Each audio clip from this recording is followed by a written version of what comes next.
Me and Jeannie McIntosh went to St Anne's because the car was making weird noises and we didn't want to break down a long way from home. St Anne's is where the locals swapped Lytham's Pringle sweaters for Aran knit cardigans. It's a subtle change, but one reflected in the seafront gardens and the slot machines that fill the pier. There's something comfortable in those man-made rockeries that obscure the tatty seafront attractions, especially the walk-through waterfall where visitors can stop and smoke their pipes and pretend they're not stuck in some fast-declining British seaside resort. We like St Anne's, after a fashion, even if there is some dispute amongst grammaticians over the use of that possessive apostrophe.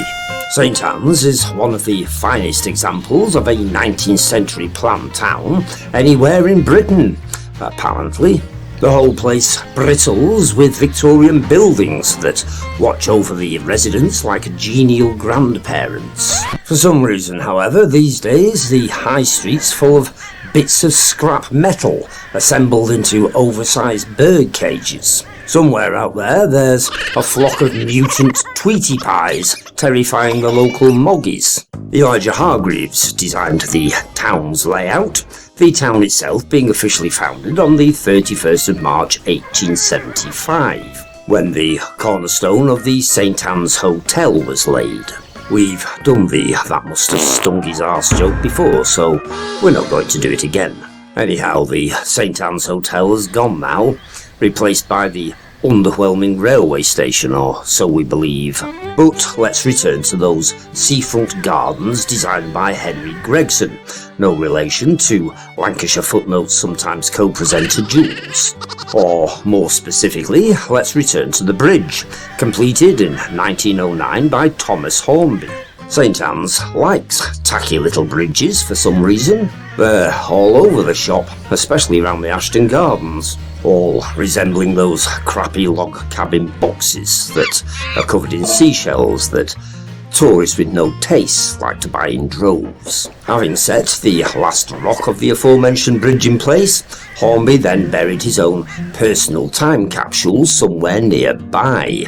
It consisted of a beer bottle from his lunch, stuffed with coins, along with a copy of the St Anne's on Sea Express. Following this good deed for future archaeologists, he headed off for a jug of ale. Overlooking the ocean stands the sandstone lifeboat man, generally with a seagull perched on his head. The monument was paid for by the disaster fund established after the Mexico tragedy. It was designed by W.B. Rind and unveiled on the 23rd of May 1888 by John Clifton Talbot. St Anne's is full of boring historical facts. Then there's the pier, the jewel in St Anne's tin crown. There might be some disagreement about this claim. If you feel strongly enough about it, please address your complaints to the waste paper basket care of Mouse Films. St Anne's Pier is Grade 2 listed.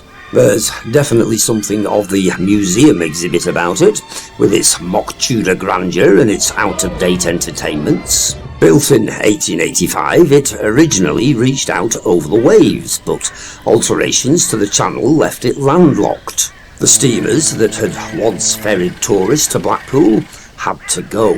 In their place were added the Moorish Pavilion, destroyed by fire in 1974, and the Floral Hall, destroyed by fire in 1982. Lancashire piers are prone to accidental fires. The Cracker Box entrance, complete with bay windows, wooden beams, chimney stacks and clock, was added in 1899. The pier itself was originally 914 feet in length. This was reduced to 600 feet because of the end being demolished due to one of the aforementioned fires. It was even shorter the afternoon we visited. Some sort of pile-up involving fruit machines had occurred towards the arcade's rear. A barricade erected to stop the octogenarians wandering off the beaten carpet. Me and Jeannie McIntosh felt like tourists in our own land, so we bought ourselves a chip balm cake and went to see Les Dawson. The bronze statue of the late Lancashire comedian was added to St Anne's Promenade on the 23rd of October 2008. It took Graham Ibbison, who also sculpted Eric Morecambe across the bay, 6 months to complete. On the afternoon we visited, the garden was just a collection of geometrically shaped hedges filled with litter. 2 old dears, dripping ice cream down their macintoshes beneath a communal umbrella, were inspecting the statue closely. "Who's it supposed to be?" asked the shorter one. "Ronnie Barker," replied her knowledgeable friend, "although it don't look nowt like him." Although you might expect a similar tribute to George Formby, the town's other most famous resident, you won't find one. George Formby wasn't born in St Anne's, he was born in Wigan. Together with his formidable old battle-axe of a wife, Beryl, he owned 2 properties around these parts. Both were named Beraldine, possibly out of fear. In 1960, Beryl succumbed to leukemia. The following year, George suddenly decided to marry Pat Howson, a 36-year-old schoolteacher. Unfortunately, he suffered a heart attack and died before he got the chance. Litigation followed, driving the Formby estate into bankruptcy. His belongings were auctioned off, attracting crowds intent on buying ukuleles, bootlaces, shoe polish, and even George's wife fronts as souvenirs. We had a wander round the Ashton Gardens, where they must have seen us coming because they turned off the impressive fountain that had been running all day just as I opened the camera to film it. Similarly, the cafe locked its doors as we rolled up for a brew.